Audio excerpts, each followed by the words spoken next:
Oh, let me tell you something. Busting makes me feel good.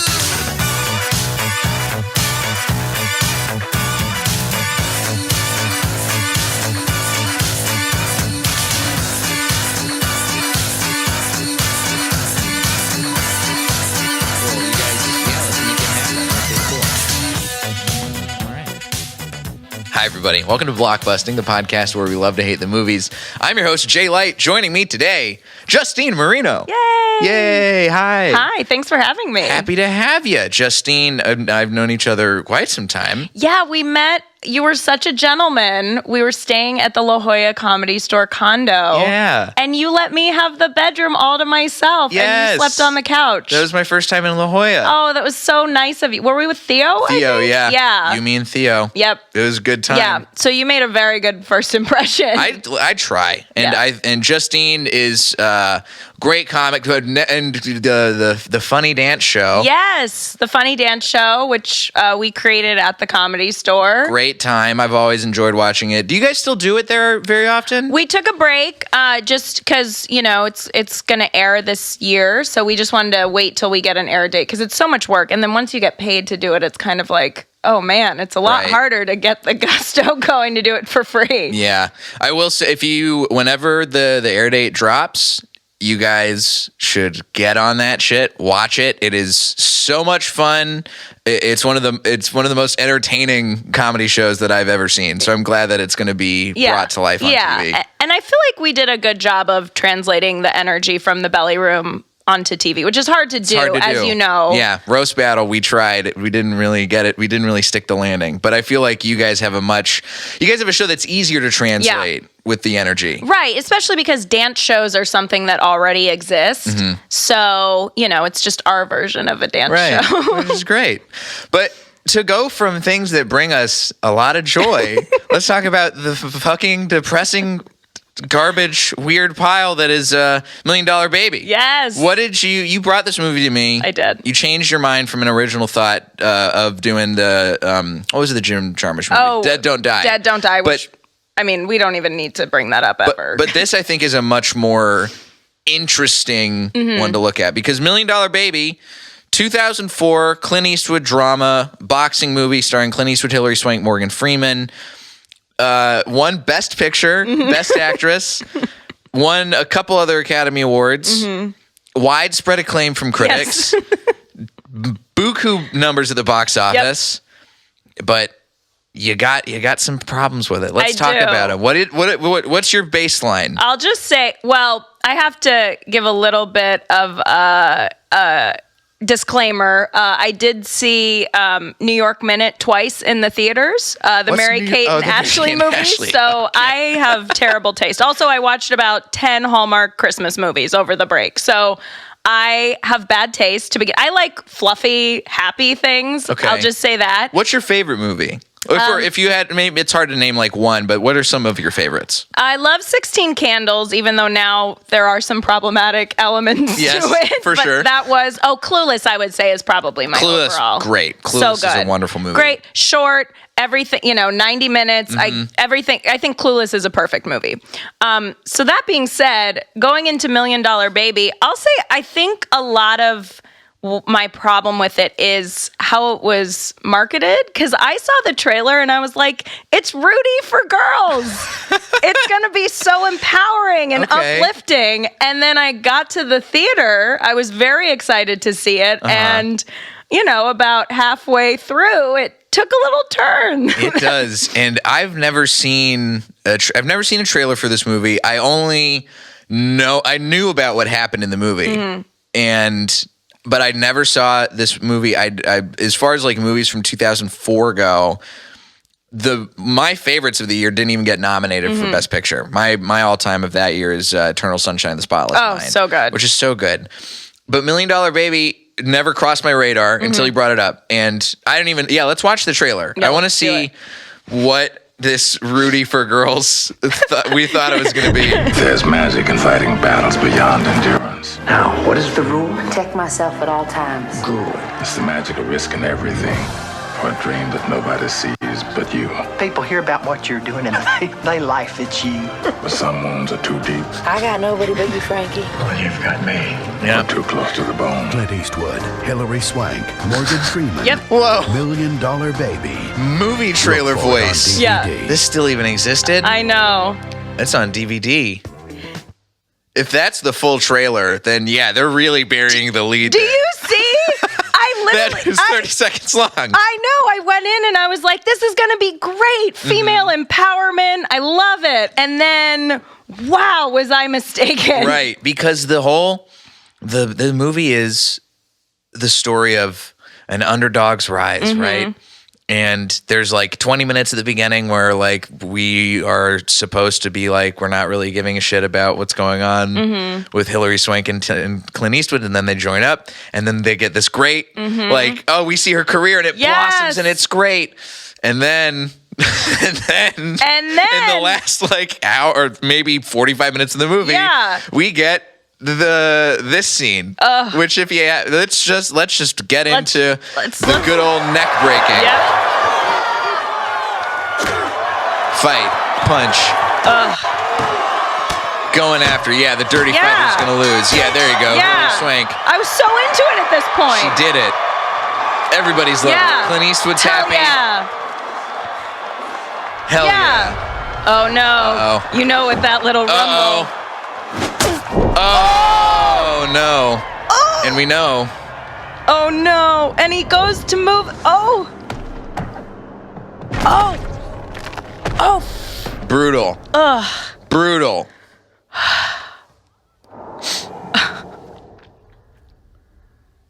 And the other Bitch. cut man is like, uh-oh, what did I do? I know. I didn't pull the thing out.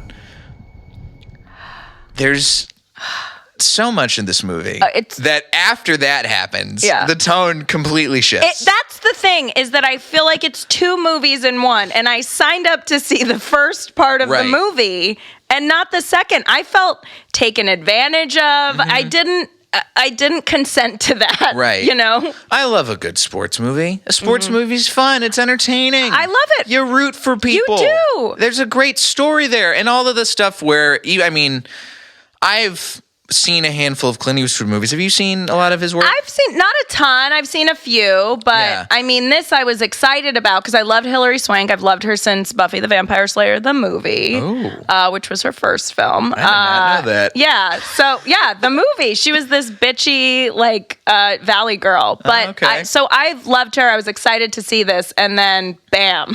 I think Clint Eastwood he's got a very distinct style based on what I have seen of like post 2000 Clint Eastwood is basically like we're doing a lot of it's dramatic, it's long, it's paced very slowly. Sometimes it works, sometimes it doesn't work. I think there's a lot of time in the actual lead up to I think we really should discuss this as two separate movies because you kind of have to.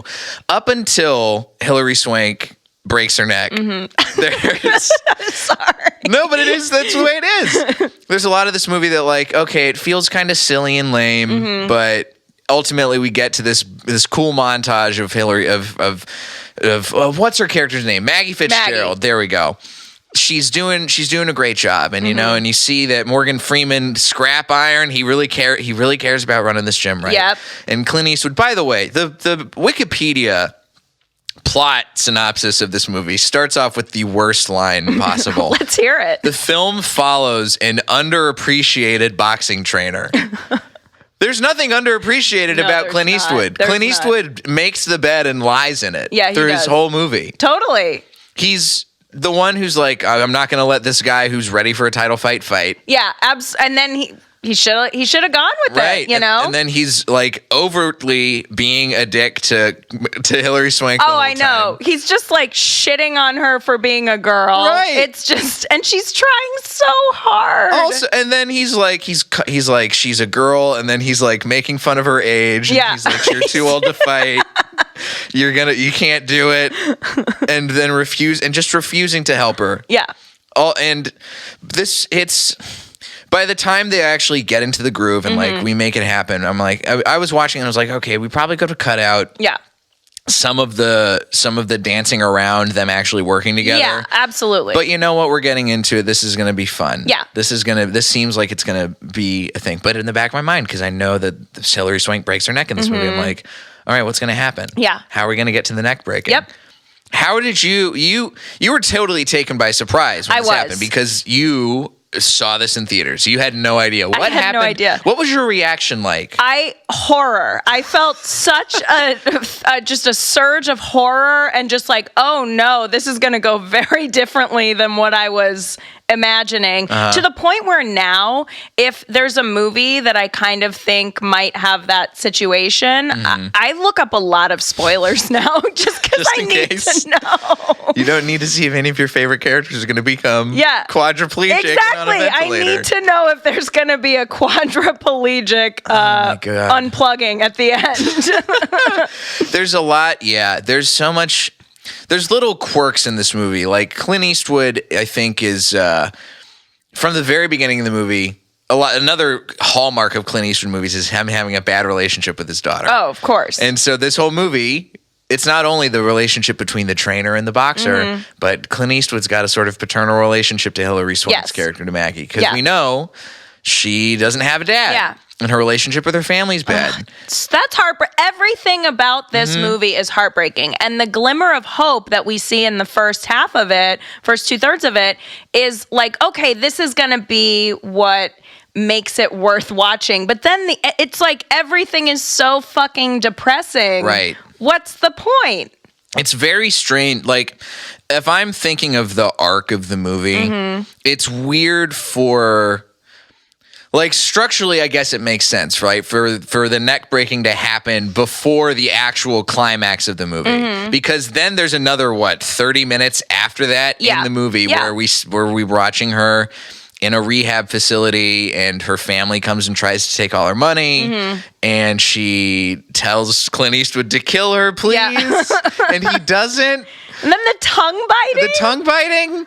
Oh my God. It's like one thing after the next. But that's the thing. It's like if we're just treated to a carnival of horrors at that point. Where we're just like it's become, hey, we have to let Hilary Swank die. Right. And I don't know where the actual. I guess I think the climax is Clint Eastwood killing her. Yeah, it is. It's an exciting.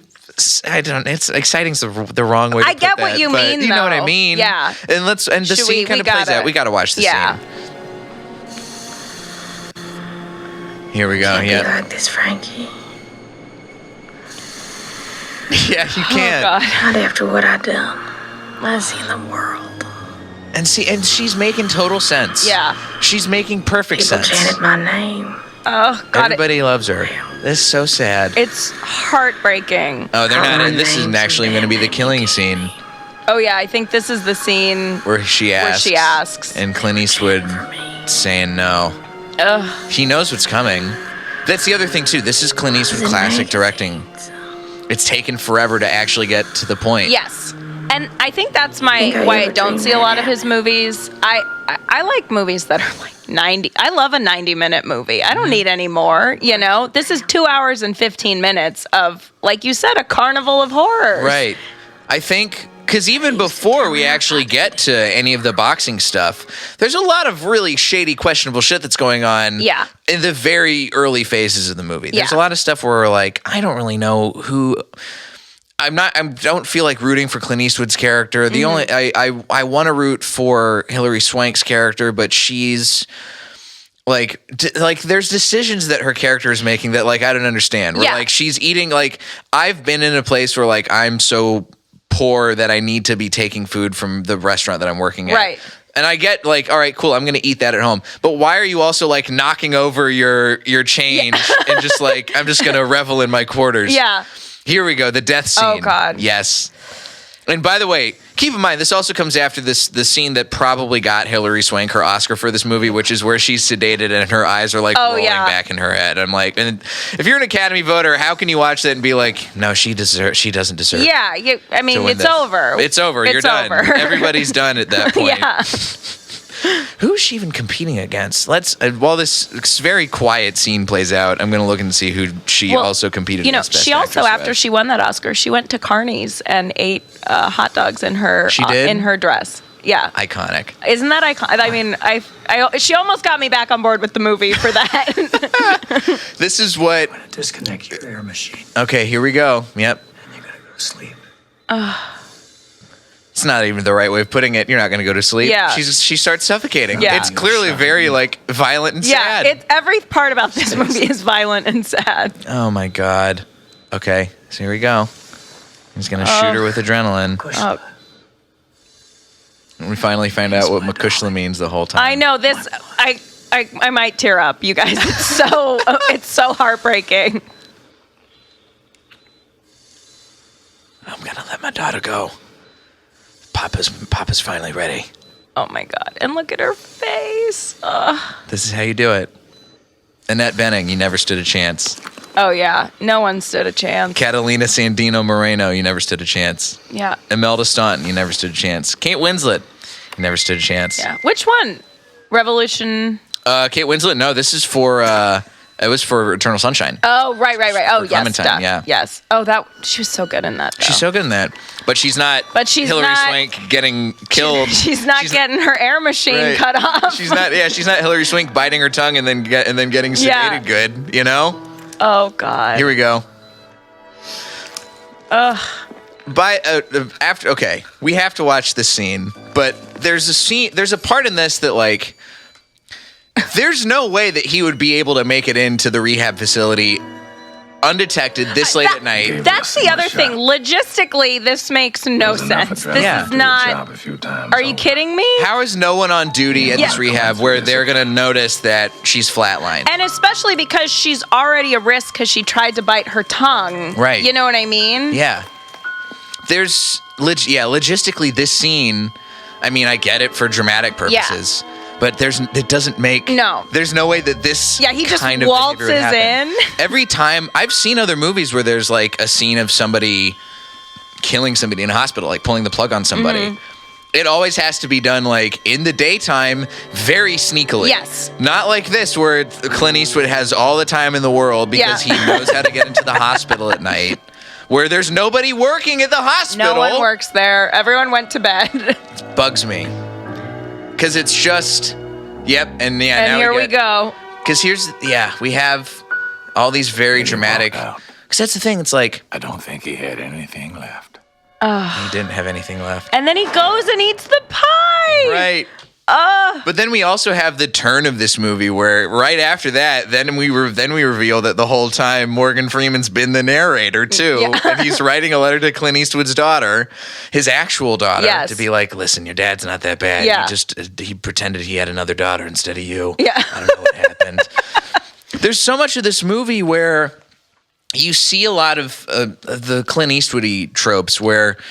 There's also parts where it's like you don't see stuff that you see in Clint Eastwood movies. Like, I think this is the most artful of the movies that he's made. I really like a lot of the lighting choices in this movie and a lot of the shot choices. I agree. I think it's beautiful to watch in a lot of ways. But in terms of just I felt so duped. And I was going to the movie to feel good. Like I used to love Requiem for a Dream. Watching that, I know what I'm signing up for. Right. I know someone's probably going to lose an arm, you know? Like I go into it knowing I'm consenting to feel that when I go to see that. But this, I was thinking truly that I was going to watch this inspiring sports movie. Right. And to come out feeling the way I did and like sobbing. That's the way I feel about Requiem for a Dream is a good example of that. Dear Zachary, I think, is a good example of that too. Oh, Have you ever I don't seen think Dear I've Zachary? seen that. No. I won't spoil it just because I think it's a movie everyone should watch. But I'll say this, just without spoiling anything, it's a documentary about a guy who gets murdered. And the movie is sort of framed as a documentary that's being made about the dad who gets murdered to his son. Sure. Dear Zachary. Sure. But that you know, when I saw that movie for the first time, I know, all right, this is probably going to be there's going to be some parts where I'm sad. Sure. Because it's a documentary about a guy who gets murdered. Of course. Of course it's going to be Yes. sad. What I don't think should happen is like you get sold one thing and then you get tricked into thinking it's going to be another thing. Exactly. Did you see, there's that new true crime show on Netflix, Don't Fuck with Cats? Did you watch No, any of that? I haven't watched it yet. Okay. It does this shit. Don't Fuck with Cats makes it seem like it's going to be this cool, crazy true crime documentary. It's not. It's not? It's not. It's bad. It's bad. It's like somebody who basically ran a true crime algorithm and was like, all right, what can we do to make this seem like it's going to have some dramatic stakes and make it seem cool? And it doesn't? And it doesn't. Ugh. It's so bad. And it's so infuriating to watch. I hate that. I know. And I'm sold on this thing. It's like, this is going to be exciting and fun. And it just falls flat on its face. I hate that. I felt like I've been tricked. Yeah. I don't want to see a movie and feel like I'm going to get tricked. Totally. You don't want to be tricked going to them. I saw this in the theaters with my mom thinking, and Rudy was I was like depressed and kind of fucked up my junior year in high school. And my mom like got me Rudy on DVD. She's like, here, this should help. Yeah. And it kind of did, does. you know? So going into this, I was like, hell yeah. And then I'm going to feel great after this. I'm glad this wasn't out when I was a junior in high school. Oh my God. That's the thing. It's like, I remember when I saw Rudy, I sort of knew the story, but I knew it's like, you know what, there's a difference. You can be surprised watching Rudy. Yes. Right? Because there's parts where it feels like it's not going to work out for him. Right. And he really does have that great like underdog element that a really good sports movie can pull off and make you feel. Totally. But you're not feeling tricked. Exactly. Right? There's a difference between being surprised and having the wool pulled out from over your eyes. That's what I want to be surprised. I don't want to go in. Unless I'm watching a Hallmark movie where it's like, oh, there's gonna be a tree lighting and there's gonna be a Christmas dance party. Yeah. Like they're the tropes that you know are there. Exactly. But if I'm going into a movie in a theater, I do want some sort of element of surprise. But this was just like, I signed up for one thing and got another. Yeah, it feels like we were watching. It's like we just got tricked into watching like Holocaust footage or something, right? Exactly. Where it's like all of a sudden you're watching this really nice movie and then something great, and then you're gonna be deeply, deeply depressed for the whole rest of the time you're watching this. Exactly. There's a lot of other parts of this movie that I think like in rewatching it, I understand. Clint Eastwood is very obviously a conservative filmmaker. Yes. And there's some parts that I'm watching and I was just like, you're really working your politics on your sleeve. Oh, yeah. Yeah. All the welfare stuff is it. Oh, totally. I feel like it's designed to play into the fears of people who don't think that, who look at the government and are like, the government's doing bad things with welfare. People are tricking the welfare system. Yeah, 1,000%. And I would like if they have, I don't know if they have the house scene. Did you guys find the buying the house scene? I don't know. I think it's like if you pull it up, hour something. It's something in there. But there's a scene where not Margot Martindale, that's her mom, and Ricky Lindholm, who just shows up. Ricky Lindholm, great weird comedy cameo. Yeah. So here we go. Oh, here we go. Okay. Okay. Oh, that's the end of the clip? Yeah, there we go. All right. So they're showing up. They just bought this house. And pause it for just a sec. I think this is just for context sake for everybody else. We've been led to, Hilary Swank has told us as a character. She comes from a family where like her family is like broken. Her mom lives in a trailer park. Her sister is cheating on welfare by lying about having a kid who didn't die. Yeah, exactly. Which is also just like bleak to drop in very early on in the movie. And then we see the scene where Hilary Swank has made enough money to buy her family a house. And this is where we're at. And it's like, this is going to be a great happy sequence, right? You'd think so. Yep. Here we go. Uh-oh. My day on the kids. Oh. You bought this for me? Yeah, all yours, free and clear. So nice, right? Yep. Very No cool. mortgage. No mortage. I'm in. Stove, neither. They'll be here for you, Nina. Uh-oh, look at these poor people complain. Money this costs. You never. Oh, I know. You shouldn't have done this. You need a decent place. You shouldn't have done it. Okay. Ask asked me first. See, I get that. I understand people like that. Find out about this house, they're going But now- on welfare. Sure they are. You're fine. You're working. But This becomes very quickly not Yes. about like you're spoiling your mom and doing something that surprises her, where she's like, "No, please, you shouldn't have done this." Yeah. Now it's like, "How dare you? The government's not going to let me get my free money anymore. Exactly. I can't cheat To them." move in here with us. He's getting out, you know. Why don't you just give me the money? Everything turns. Yep. House. The poor ungrateful. Yeah. I mean, Clint it's Eastwood not being even. like, "Did you know?" Yeah, exactly. It's not even thinly veiled. It's just like unveiled. It's just like, No, it's here's just- my political point of He's view. showing it Yeah. on a big card. Yep. But again, I'm not expecting Clint Eastwood to make choices like this with his movies. Mm-hmm. You know, like I don't Right. think there's anything. Knowing Clint Eastwood, I don't think that this is out of character for No, Clint Eastwood to be absolutely making a not. choice like this. But paired with all of the other depressing shit that she has to go through, Yeah. do you need to make this a weird political decision? That's what I'm saying. It's just like, what, so many things piled up, and then the one little glimmer of hope where you're like, yes, this is gonna be the breakthrough, and then it's like, no, JK, we're gonna throw on a shitload more of unexpected, Right. super depressing, heavy things.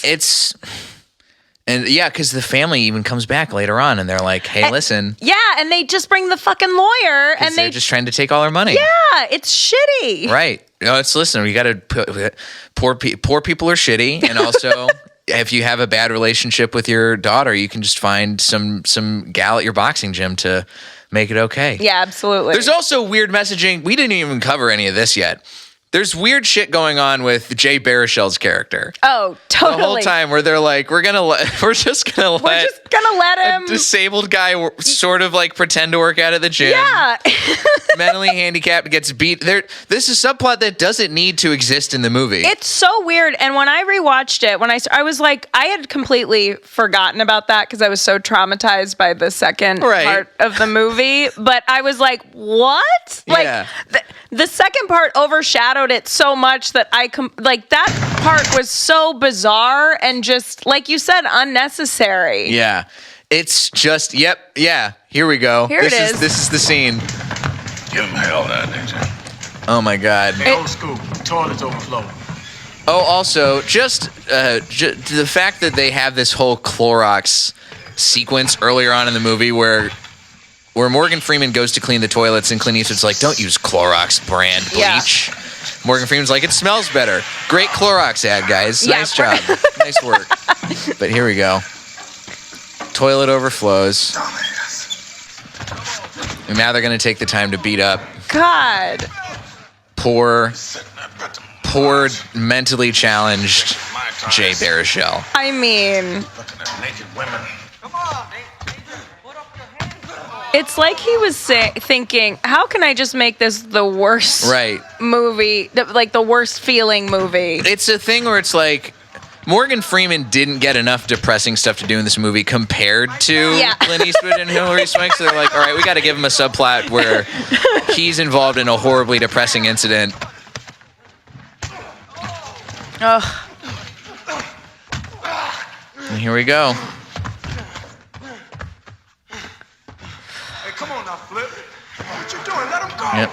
Early Anthony Mackie. Early fat Michael Pena. It's so crazy. I was so like, weird. He's in. We don't need no I forgot about all of these people. How that drum is straight? You did good, Danger. You did real good. You my man. You rock. Oh, come on, Flip, You man. rock. You ain't done. You ain't even fight good yet. Anybody can lose one fight. Anybody can lose one, son. You'll come back from this. You'll be champion of the world. Do we need this scene? We don't need this scene. Nope. But it tugs at the heartstrings. I feel bad. I feel bad I feel for this. horrible. I don't like that we're watching it, but I can't look away. I know. But This movie. all this I was okay with, you know? Take the gloves off, man. You ain't even used them, Danger. Matter of fact, Laura, this Danger. But then you get the good moment. Oh, which are yeah. coming up right here. Danger. Come on now. Oh, I see. Now I get to fight a retard and an old man. Call ESPN because you can't write this shit. Get him, Morgan.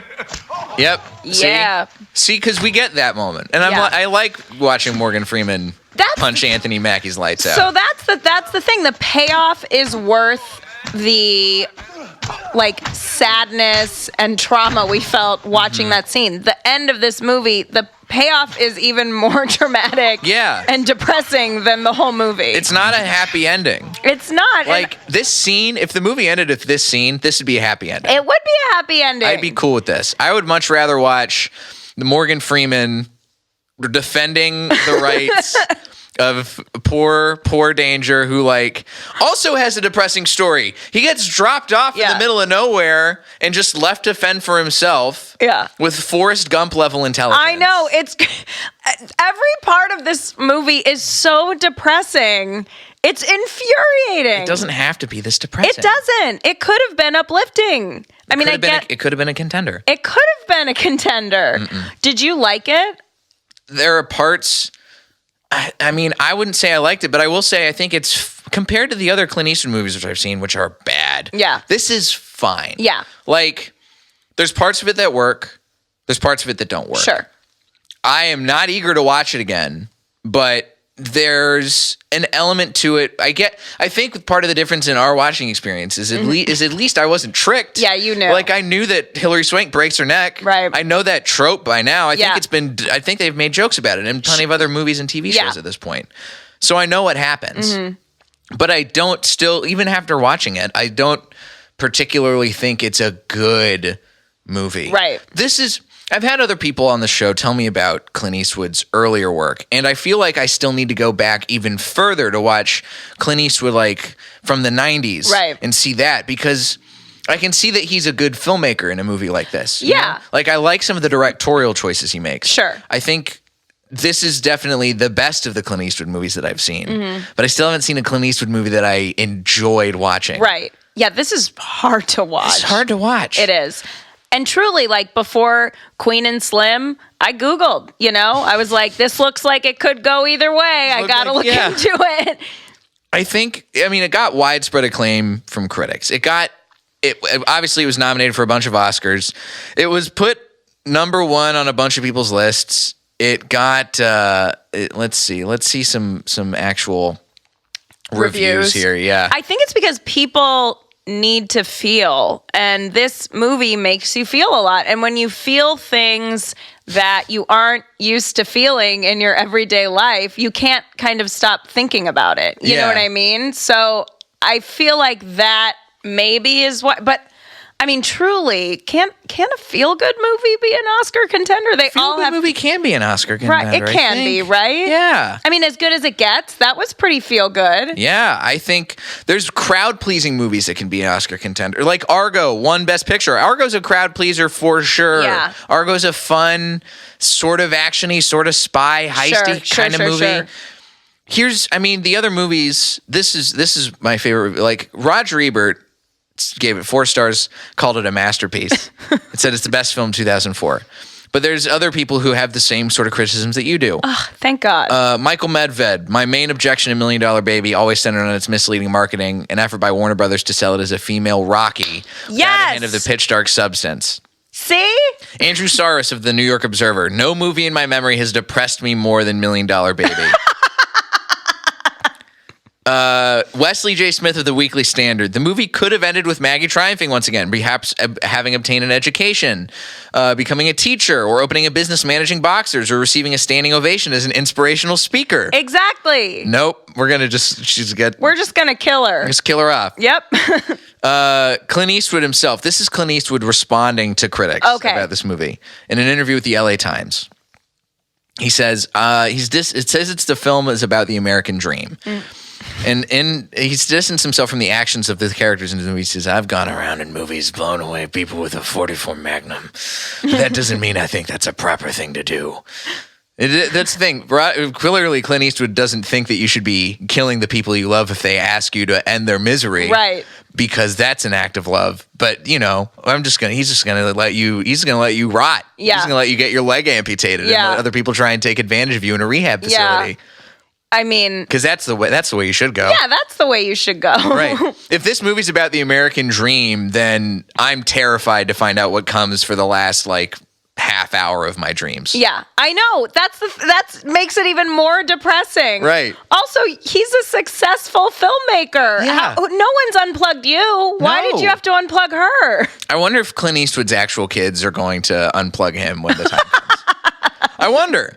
Because Clint Eastwood clearly doesn't believe that should happen. Yeah. If he says the action his characters takes in his movies don't need to go that way. Exactly. Man, if you really wanted to be inspired by a movie, like is there movies that you've seen since $1 Million Baby that actually did what you hoped $1 Million Baby would do, that you think people should watch instead of this? Oh, well, let me think. I mean, this is Honey Boy, I thought was really good. I really liked Honey Boy. I just saw it. Yeah, and it was not uplifting, but it was, a story. It had a happy ending, and you know what I mean? It was heartbreaking, but it was still hopeful. It's cathartic. It is cathartic. Yeah. And, Shia wrote that movie and had it come out, and it was wonderful, and made some sort of peace with his dad. Spoiler alert. Right. Well, we'll spoil whatever. We're spoiling everything. But I would say that, as of late, is the movie that probably would be the answer to that. Yeah. I think that's, that we sort of covered it, but that's another part of this problem. Not even that we get tricked by this movie, but that there is no payoff. There's no catharsis. There's no hope. There's no hope. Yeah.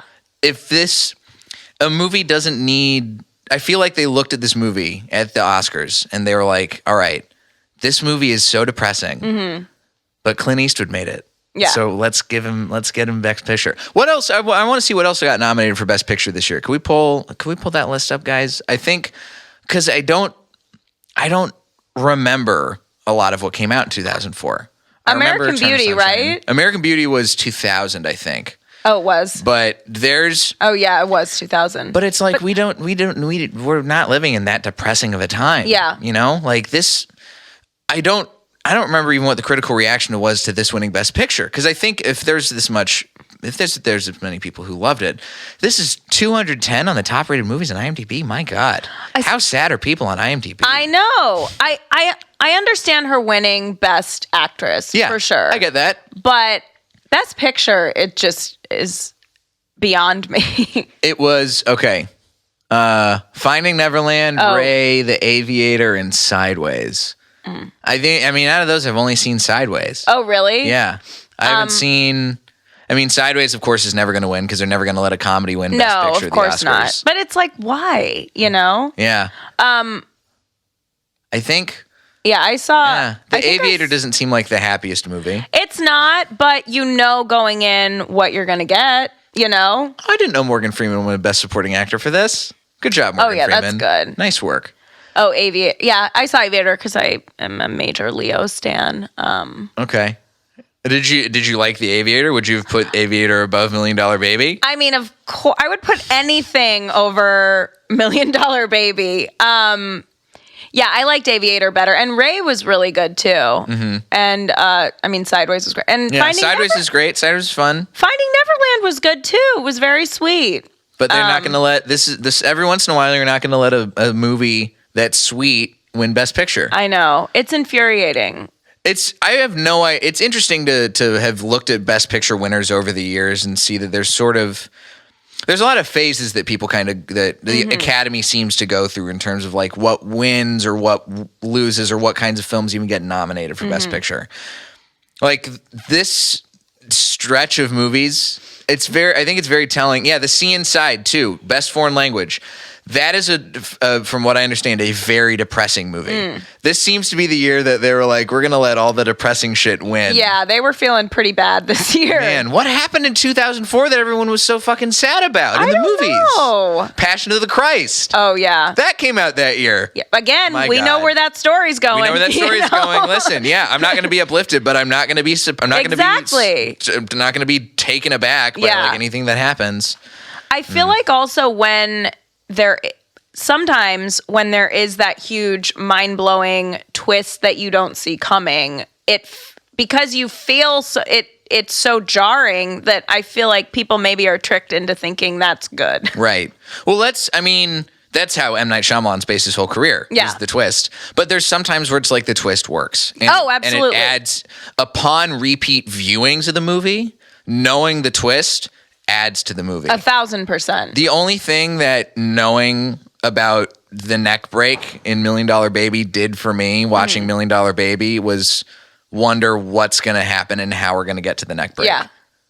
Because I that's all I care about at that point. Yeah. I don't give a shit about how happy anybody is because I know it's going to end in horrifying tragedy. Well, I wonder if I had known about the neck break, if I would have felt differently about it. You know, it was really just my rage with this movie is that it was marketed to me one way and delivered quite another. Well, I'm sorry that you had to go through that. Thank you that so trauma in much. theaters, Justine. It was traumatic. But I'm glad we were able to rip off that Band-Aid and talk about it here Honestly, today. this was helpful. It was Good. Therapeutic. Wonderful. Listen, that's why I got couches. That's why I know. movies are good therapy. They are. And talking them out, we got out all the gunk. We did. I mean, I might forgive Clint after this. I'll forgive Clint. Yeah. I don't even know what I have to forgive him for, but it's worth it. And who knows if we even have to forgive Clint? It might be the one reviewer said, the Warner Brothers advertising team, you know? Could be. Yeah. You know what? Yeah, fuck advertising. Yeah. Advertisers, you guys are the ones who did it wrong. Yeah, you guys fucked up. Let's get a trailer shown for this where they show off maybe a little bit of tragedy happens, huh? Okay. Anyway, and that's the last of my soapbox. I was like, is there one? No, I don't think there is. There's not one. There's probably there's no way anyone's going to edit a trailer together to make it look like that. Like, remember when they did the Shining trailer to make it look like it was a family comedy? Yes. No one's going to do the reverse of that for a movie, except unless to make it look like a horror movie. Yeah. Yeah, see? Look, it's sad.